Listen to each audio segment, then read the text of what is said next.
Hey, I'm Kyle Morton from the band Typhoon. I'm Devin Gallagher, also from Typhoon. Yeah, we both live in Portland. We're both from Salem. The music scene in Portland is certainly prolific. There's sort of the cliche that everybody who lives there is in a band. There's just an abundance of live music. It's great to be able to go out any night and see a good show. Typhoon's always been a large ensemble. We started with about 14 recording members, and our original live setup was more like 7 or 8. We've had some changes over the years and have found a sweet spot at around 13 members. Rehearsals are not difficult to coordinate. We just have a set schedule two times a week. Most everyone makes it. If you don't, you're kind of a jerk. Peer pressure. The writing is pretty much my effort. The arranging is, yes, a collective effort. I usually start a song, I'll get an idea in my head. I normally hear it with all the elements, but it's not quite right yet until I show it to everybody, and then we all kind of lend a hand in the arrangement and fleshing it out, and by the time everyone's kind of had their way with it, it becomes a real Typhoon song. The joy in our music is an interesting point, in that most of the lyrics are often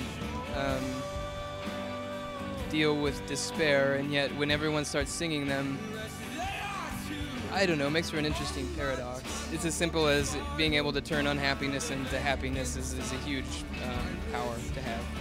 Our song, The Honest Truth, was actually written at the time I wrote most of the songs for our full-length album.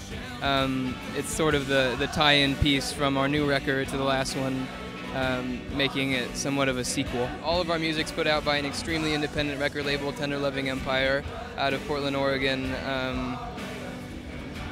On very low budgets, with a lot of love, and I think that's probably as indie as it gets.